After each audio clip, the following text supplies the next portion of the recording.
India builds world's longest LPG pipeline. दुनिया की दी longest LPG pipeline India ने build की है।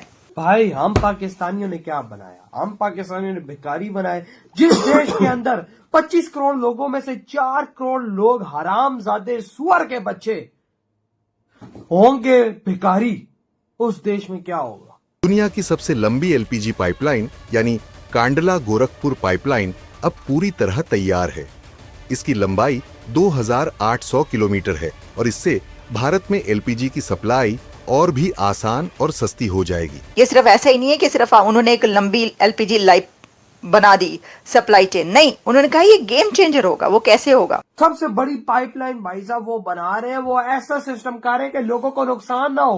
भाई हमारे हर जगह पे हम भाई साहब एलपीजी गैस को पहुंचा सके। और पाकिस्तान में रमजान आया, पाकिस्तान में गैस ही गायब हो गई पाइपों से। ये देखो, घरों में हमारे गैसें नहीं आ रही, हम लोग बाहर से जाके चीजें लेकर आ रहे, गैस खत्म हो चुकी है यहाँ पर। यार ये पूरी पाइपलाइन यहाँ कांदला पोर्ट से आती हुई यहाँ पर बीच में रिफाइनरीज और आउटलेट्स देती हुई, इंदौर आउटलेट्स देती हुई, भोपाल आउटलेट्स देती हुई, रिफाइनरी, स्टोरेज, कानपुर, उन्नाव, लखनऊ, इलाहाबाद, जो प्रयागराज, ऐसे बहुत सारे एक्सीडेंट हुए। बल्कि मुझे याद है कि पाकिस्तान में कोई 2-3 बहुत बड़े ऐसे हादसात हुए जिसमें या तो पेट्रोल जा रहा था या तेल का वो टैंकर जा रहा था या एलपीजी का कोई इस तरह की सिचुएशन थी जिसकी वजह से इतने बड़े हादसात हुए कि कई लोग उसके अंदर मारे गए।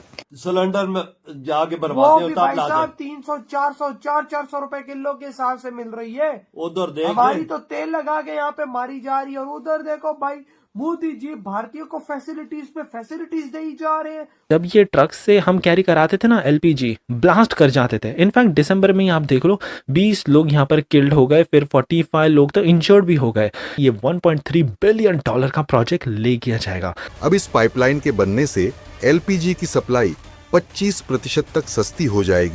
इन लोगों ने भी कोई कारोबार बनाया। उधर देखो इंडिया में भाई दुनिया की सबसे बड़ी लॉन्गेस्ट पाइपलाइन, सबसे बड़ी पाइपलाइन भाई साहब वो बना रहे हैं, वो ऐसा सिस्टम कर रहे हैं कि लोगों को नुकसान ना हो।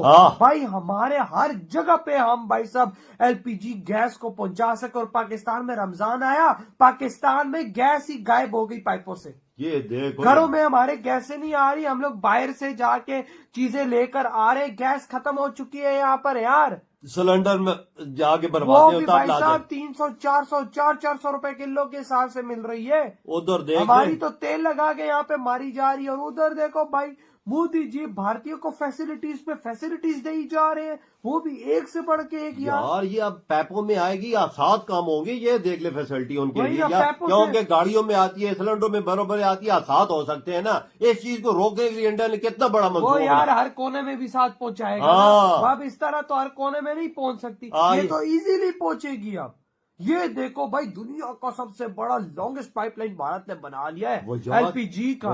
ये देखो भारतीय इस पे पैसा कितना खर्च होगा, और वो भारतीय इंजीनियर्स के काम देखो भाई। ये होता है लेवल कि भाई ये से कहते हैं भाई साहब एक एजुकेशन का लेवल। हमारे देश में क्या एजुकेशन, हमारे देश में तो इधर भाई साहब सेंटर खोले हुए कि भीख कैसे मांगनी है। जिस देश में भाई साहब चोरों के सेंटर हो, जिस देश में भाई साहब भिखारियों के भीख मांगने के, भीख सिखाने के भाई साहब सेंटर हो, तो उस देश का क्या हाल होगा। यार वजह जिनके लोग खुशकिस्मत है, वो अपने प्राइम मिनिस्टर के बारे में कोई उनसे पूछे कि तुम्हारे लिए किया क्या है, तो वो खुशी से बोलेंगे हमारे लिए प्राइम मिनिस्टर ने ये काम किया। भाई उधर के लोग भी तो सही है ना। हाँ, इधर पाकिस्तानी लोगों से पूछो हमारे प्राइम मिनिस्टर की तो बाहर हर चीज में प्राइम मिनिस्टर की तो चीज नहीं होती ना। मेरी बात कई तो लोग भी होते हैं, 25 करोड़ में 4 करोड़ लोग हरामजादे सुअर के बच्चे भिखारी हैं। क्या बोलोगे आप इस पे?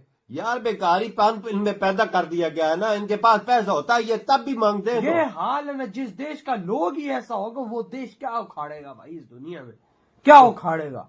बात तो सही है यार, इस नेशन का कुछ भी नहीं हो सकता, ये क़यामत तक भीगी मांगते रहेगी। वही ना, लेकिन भाई साहब मान गए भारत को कि वो काम कर दिखाते हैं जो दुनिया में कहीं ना हो। वाकई this will be A game changer in the LPG supply chain.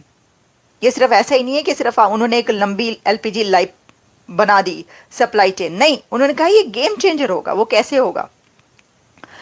उसमें यह है कि जो इसमें कहा जाएगा कि इंडिया स्टेट रन रिफाइनर जो हैं They will fully commission the world's longest liquefied petroleum gas pipeline by June.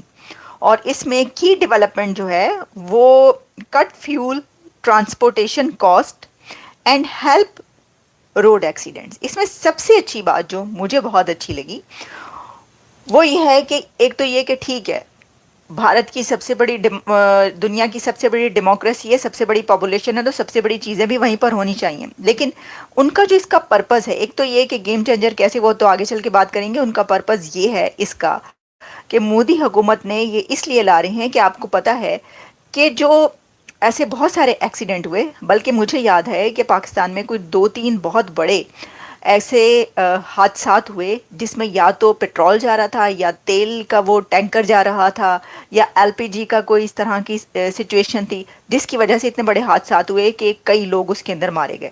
ये बहुत ज़्यादा होते हैं। अब भारत क्योंकि इतना बड़ा कंट्री है, वहाँ पर क्योंकि इतना ज़्यादा एलपीजी, एलएनजी और ऑयल, पेट्रोल चाहिए होता है हर जगह पर, इतना तरक्की करता हुआ मुल्क है, तो उसके अंदर हादसात भी ज़्यादा होते हैं। ठीक है, तो उन एक्सीडेंट्स को कट करने के लिए ये किया गया कि कोई ऐसी पाइपलाइन बनाई जाए जिसके थ्रू ये आगे बढ़े, काम एलपीजी पहुंचाई जाए। तो उसके लिए उन्होंने कहा है। अच्छा, फिर इसमें एक और बड़ी बात जो है वो इसलिए भी कि कॉस्ट कट करने के लिए। तो 2 चीज़ें इसके अंदर कट हुई हैं। एक तो ये कि कॉस्ट भी कम हो गई, जो कि सड़कों के रास्ते और हाईवेज या किसी थ्रू जो है वो पहुंचती थी एलपीजी, और साथ ही जो एक्सीडेंट्स, लोगों के मरने का जो सिलसिला था, लोगों की जान बचाने के लिए भी ये बड़ा काम आएगा। ये तो मैंने आपको इसके 2 फीचर्स वो बता दिए। अच्छा, अब इसमें जो ये कहा गया है कि this will be A game changer, तो ये गेम चेंजर कैसे होगा? उसमें ये कहा जा, ये प्रोजेक्ट है and it will likely replace hundreds of trucks that travel across the length in the country.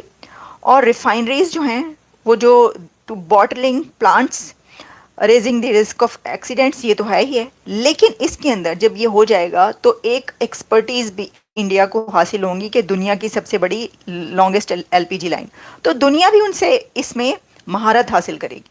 दुनिया भी उनकी कि आपने ये बनाया तो कैसे किया और इसके अंदर क्या है और इसका कितना फ़ायदा होता है, तो इससे लर्न करने की ज़रूरत है।